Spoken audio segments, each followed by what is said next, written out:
Hello everyone, मैं Arvind general custom में आपका स्वागत करता हूं। राजस्थान विश्वविद्यालय यूजी कोर्सेज के जो रिजल्ट है वो आना स्टार्ट हो गए हैं। बीकॉम के बाद में अब जो है बीएससी का जो रिजल्ट है वो भी जारी हो चुका है। कल जो है आपका बीएससी फाइनल ईयर का रिजल्ट आ गया है और जैसे ही रिजल्ट आया है उसके बाद जो है लगातार कॉमेंट आ रहे हैं, सर हमारी मार्कशीट में पीपीटीओ लिखा हुआ आ रहा है, सर हमारी मार्कशीट के अंदर सप्लीमेंट्री आ रहा है, सर सप्लीमेंट्री कितने पेपर में होते हैं, सर पूरा ही मैटर समझ में नहीं आ रहा, मार्कशीट में थोड़ी गड़बड़ लग रही है, हम कौन से पेपर में पास हैं, कौन से पेपर में फेल हैं, कुछ भी समझ में नहीं आ रहा है। तो काफी सारे आपके डाउट हैं जो इस वीडियो के अंदर क्लियर हो जाएंगे। आप सभी की हेल्प के लिए ये वीडियो बनाई जा रही है क्योंकि आपका रिजल्ट आया है और आज आप जो है असमंजस की स्थिति में है कि आप पास हैं या फेल हैं, या जो ये लिखा हुआ है मार्कशीट में जो EN लिखा हुआ है, RW लिखा हुआ है, इसका मतलब क्या है। तो डिटेल में हम एनालिसिस करेंगे, डिटेल में समझने की कोशिश करेंगे। आपका जो रिजल्ट आया है उसकी जो मार्कशीट के अंदर जो भी बातें हैं उनको समझने की कोशिश करेंगे। तो पैसेंस बनाकर वीडियो एंड तक देखते रहें। जिसने अब तक चैनल को सब्सक्राइब नहीं किया गाइस, वो चैनल को सब्सक्राइब करें,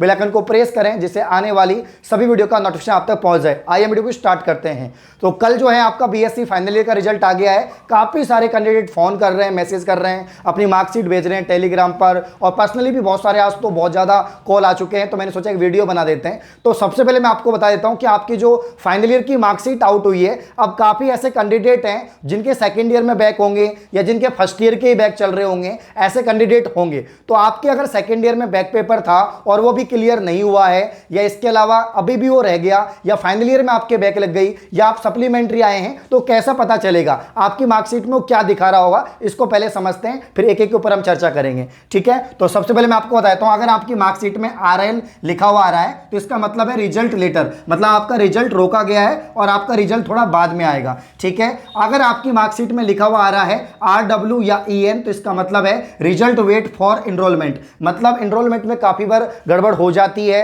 आप जो है जिस कॉलेज में पढ़ते हैं, या तो आपने कोई दूसरी कॉलेज ज्वाइन करी है या दूसरी यूनिवर्सिटी से आए हैं, तो एनरोलमेंट में काफी बार जो है दिक्कत आ जाती है, या आपके बीच में गैप ले लिया है तो उससे भी दिक्कत होती है। तो यहां पर एनरोलमेंट के चक्कर में आपका जो रिजल्ट है उसको रोक लिया गया है। तो आपके यहां पर RW या EN लिखा आएगा। RW सिर्फ RW लिखा आ रहा है तो इसका मतलब है रिजल्ट वेट के रिजल्ट में अभी थोड़ी देरी होगी, आप लोग इंतजार करें। तो कुछ यहां पर पॉइंट है जो आपके सेकंड ईयर के लिए होंगे। अभी तक वैसे सेकंड ईयर का रिजल्ट नहीं आया, लेकिन मैं आपको पहले बता देता हूं, अगर आपकी मार्कशीट में देखने को मिलता है EFFYS तो इसका मतलब है एलिजिबल फॉर फाइनल ईयर। काफी सारे कैंडिडेट हैं जो अभी मुझे कॉल कर रहे हैं, आज भी कॉल है। पीपीटीओ बहुत ज्यादा संख्या में लिखा हुआ आ रहा है। तो यहां पर पीपीटीओ का मतलब क्या है कि पास पार्ट थर्ड ओनली, यानी आपका अगर सेकंड ईयर में या फर्स्ट ईयर का पेपर बैक था तो अभी भी क्लियर नहीं हुआ है, ओनली पार्ट थर्ड आपका क्लियर हुआ है। इसका मतलब यह है, तो मतलब आपको वापस से वो पेपर क्लियर करने पड़ेंगे जो सेकंड ईयर के ड्यू थे या फर्स्ट ईयर के ड्यू थे। तो इसका मतलब यह है। तो बहुत ऐसे सारे कैंडिडेट हैं जिनके सेकंड ईयर में पेपर रह गए थे मैथमेटिक्स के या केमिस्ट्री के, तो अभी मुझे मैसेज कर रहे हैं, सर हमारे जो है पीपीटीओ लिखा आ रहा है। एक बच्चा तो मतलब उसका पास भी है, क्लियर भी है, फिर भी वो पीपीटीओ लिखा आ रहा है। तो मैं ऐसा कहना चाहूंगा आपसे, एक बार आप चेक करें आपका कौन सा पेपर बैक था, क्या आपके कंप्लीट नंबर जुड़ रहे हैं, क्या 36% मार्क्स आपके आ रहे हैं क्या। अगर 36% मार्क्स हैं या इससे अधिक है तो आप लोग पास हैं, अगर इससे कम है तो ही जो है यहां पर पीपीटीओ लिखा आएगा। वापस से बता देता हूं, अगर आप फाइनल ईयर में पास हैं और आपका जो बैक पेपर था सेकंड ईयर का या फर्स्ट ईयर का, उसमें अगर आप पास नहीं हुए हैं तो ही आपकी मार्कशीट में क्या लिखा हुआ आएगा, पीपीटीओ लिखा हुआ आएगा, ठीक है। आगे अगर कुछ और भी मार्कशीट में ये लिखा हो सकता है कि EFPT, तो EFPT का मतलब है एलिजिबल फॉर पार्ट थर्ड, ये भी सेकंड ईयर के लिए होगा। साथ में SUPP का मतलब तो आप जानते ही सप्लीमेंट्री होता है। अब काफी सारे कैंडिडेट हैं जो सप्लीमेंट्री आए तो पूछ रहे हैं, सर सप्लीमेंट्री की एग्जाम कब तक हो सकती है, सप्लीमेंट्री दें या रिवोल्यूशन दें, ठीक है ना, रिवोल्यूशन का फॉर्म लगाएं। तो मैं आपको बता देता हूं, अगर आपके 2 या 3 नंबर के आसपास कम है या 5 नंबर भी आपके कम पड़ रहे हैं और आपको सप्लीमेंट्री दे दिया है तो आप रिवोल्यूशन जरूर लगाएं। काफी ज्यादा संख्या में ऐसे कैंडिडेट होते हैं जिनके मार्क्स बढ़ते हैं। पिछली बार भी बहुत सारे कैंडिडेट ने बीएससी के लिए अप्लाई किया था, रिवोल्यूशन के लिए, पूर्व मूल्यांकन के लिए, और उनके मार्क्स बढ़े थे। जी हां, डेफिनेटली मार्क्स बढ़े थे। तो अगर आपने अच्छा किया है, पेपर आपका बढ़िया गया था बट आपके मार्क्स कम आए हैं और आप चाहते हैं कि आपकी साल बच जाए, क्योंकि काफी ऐसे सारे कैंडिडेट होंगे जो फाइनल ईयर के हैं जो चाहते हैं कि यार फाइनल ईयर होते ही मैं कॉम्पिटिशन की तैयारी करूंगा, या मैं जो है MSc करूंगा, या मैं कोई BEd करूंगा। तो कोई भी कोर्स या तैयारी आप करना चाहते हैं तो आपका फाइनल ईयर क्लियर होना जरूरी है। अगर आपका फाइनल ईयर क्लियर नहीं है तो आप अटक जाएंगे। तो इसलिए जो काफी बच्चे यहां पर परेशान हो रहे हैं, विद्यार्थी परेशान हो रहे हैं, तो मैं ये बताना चाहूंगा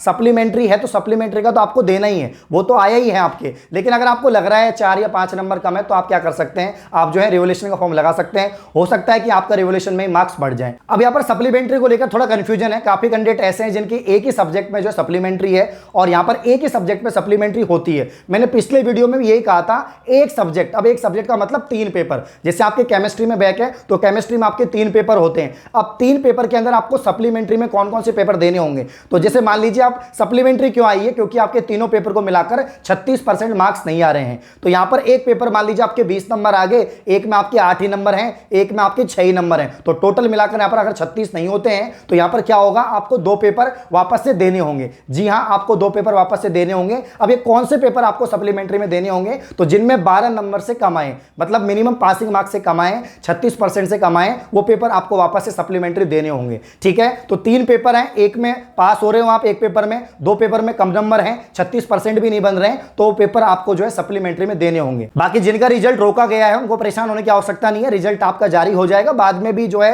अपडेट होता रहता है, रिजल्ट काफी बार अपडेट होता है, तो आप इंतजार करें थोड़ा, 10-15 दिन के अंदर वापस से आपका जो रिजल्ट है वो अपडेट हो जाएगा। बाकी सेकंड ईयर और फर्स्ट ईयर का रिजल्ट कब तक जारी होगा, तो सेकंड ईयर फर्स्ट ईयर का इसी महीने के अंतर जो है रिजल्ट आने की पूरी संभावना है, तो बीएससी कोर्स का रिजल्ट इसी महीने आ जाएगा। तो वहीं अगर हम बात करें रिवोल्यूशन के फॉर्म कब से भरे जाएंगे, पूर्व मूल्यांकन की जो फॉर्म है कब से स्टार्ट होंगे, तो अभी जो है बीकॉम कोर्सेज की चल रहे हैं, क्योंकि उनका रिजल्ट पहले ही आ गया था। बीएससी का रिजल्ट कल ही आया है, तो जैसे डेट अनाउंस होती है, जैसे कोई नोटिस जारी होता है कि भाई बीएससी का पूर्व मूल्यांकन के फॉर्म भरना स्टार्ट हो चुके हैं, तो हम आपको इन्फॉर्म कर देंगे। अभी तक फॉर्म स्टार्ट नहीं हुए हैं, जैसे स्टार्ट होंगे आपको इन्फॉर्म कर दिया जाएगा। तो ये कुछ अपडेट थी और कुछ इन्फॉर्मेशन थी जो मैंने आपको बता दी है। इस प्रकार की और इन्फॉर्मेशन पाने का चैनल सब्सक्राइब करें। धन्यवाद।